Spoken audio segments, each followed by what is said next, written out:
Gilligan's helping today. So today's episode is all about kind of some mini projects in paradise, little things that we need to do, have needed to do in the last few months. And I was thinking about how we're always doing projects on a boat. And back when we lived in a house 7-8 years ago, I was trying to think, is it like that in a house? Well, no. Generally, if your furnace gives out, you call somebody. If you need your roof tiled, you call somebody in. You're not responsible for the water and the power that's coming in and out of your boat and your sewage necessarily. And so, but on a boat you are in charge of all of that. And that's a lot of systems. And so I think that's part of why we're always doing projects. We're on a great boat, but systems do give out. And also we want to make sure we have really good solid systems on our boat. So this episode is all about some little projects we've been doing over the last couple of weeks. We love to hear your feedback. We've gotten some great advice from folks in comments. We are always open to more ideas. So anyway, hope you enjoy some of our little projects this week that he was no help with. Welcome aboard. We are Pat, Alexa, and Gilligan the Fat Boat Cat. We still work and live aboard our 57-foot Nordhavn in Mexico.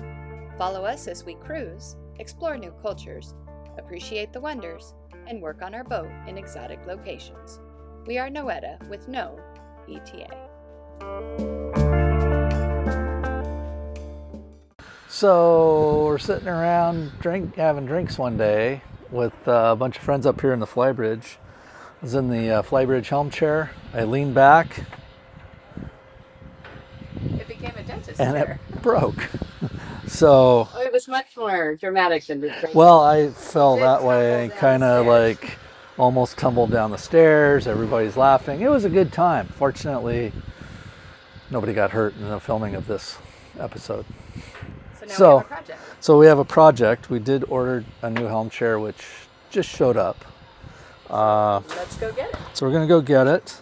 Fortunately, I've already kind of taken stuff off. Well, I just had it off, but it just comes right off. So we're going to go get the new one.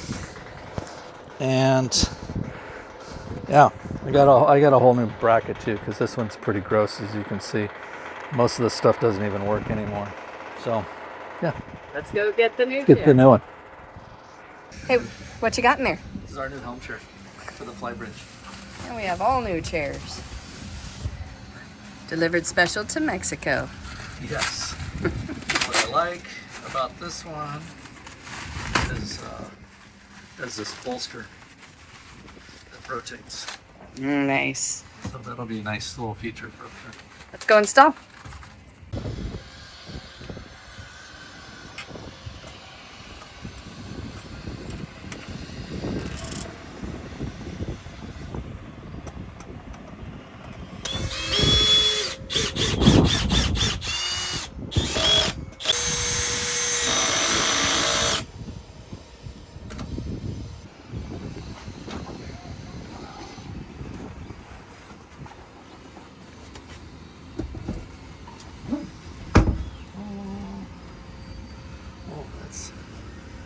That'll be perfect. Or? Oh, excellent. It's higher too. Oh, good. All right. One of the things that happened when I replaced the water pump, obviously we had leaks. Also, when I'm draining the water out of the old pump or in the new pump and whatever, water got into the bilge. And that's when we discovered that the aft bilge pump was not turning on. We discovered that because we got a high water alarm. So this is the aft bilge pump. We got the high water alarm because we needed one more project. It turns out maybe the high water bilge auto function isn't working, so we're manually pumping it. Fortunately, we knew where the water was coming from. It was all fresh water that we dumped. So I got a new bilge pump switch. I like these because they're fully encased, so debris can't get in there and interfere with the float. Navy and the Coast Guard uses them, so I've had them on a few boats now, and I'll show you the old system when I get it out. And I just don't like them. They fail, obviously. They rely on air pressure, and if you get a crack in the line, or it has this little bell that you'll see, they don't build up the pressure, and then they don't activate the bilge pump. So we're going to change this one out and then slowly work our way forward. We have 3 bilge zones on this boat. So start with the aft one because that's the main one that, well, that's where all majority of the water ends up. So we're going to start there. Okay, so this is the old bilge pump switch. It's a Murphy switch, and it's the one Pat removed. Down below here, there would have been a sensor line coming out. So this old Murphy switch has an air cell actuating system. So as the bilge level rose, the column of air is captured in their air volume cell that they call it. The rising bilge level then compresses the column of air, creating pressure against the diaphragm in the bilge level switch. Except with ours, because the hose had a severe kink and therefore it stopped working altogether. But it's been replaced and now it works. Today, super easy project in theory. We're halfway down the coast and I started realizing that we don't have just an old-fashioned magnetic compass down here in the Helm. So I found just this nice little Ritchie compass that I'm going to mount here.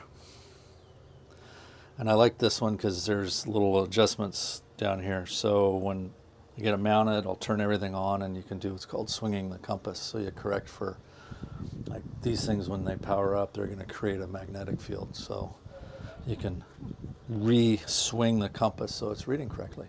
So I'm going to put it over here because I want to preserve this space for future stuff. And is a compass something you have to have on a boat? It is, yes. I believe the Coast Guard doesn't recommend it. It's required, and it's just a good practice because if all this fails, you can always dead reckon a course. You know, you just if you're out doing a really long open water passage, part of your log is you're going to be tracking your magnetic heading as well. So, yeah. Okay. Project for today. Yay.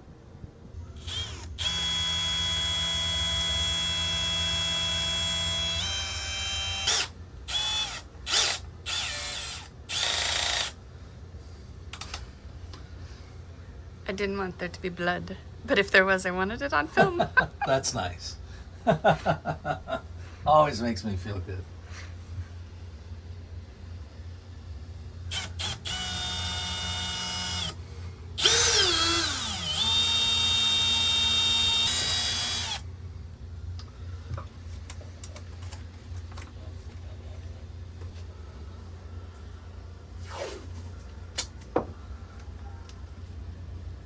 What's the tape for?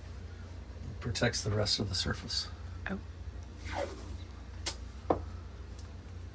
Spent a lot of money on this, so we want it to stay nice, right? Yes.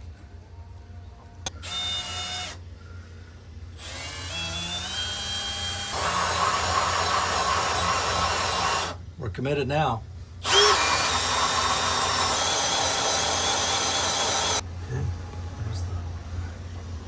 That I'm cutting through, and all this is just this rests against it, so nothing wiry electrically.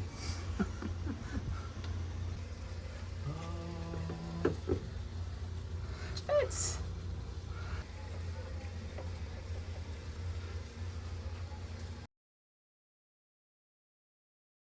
Okay, another boat project in paradise. This is fairly simple. These are just rod holders, or, you know, for fishing, boat hooks, anything like that. This is a nice little kit. It's in that plastic. You know, it's pretty dense. And what I like about these are they don't rot. You know, all you need to do is clean them, or maybe if they get moldy or something, You just put a little bleachy water on them and they look brand new.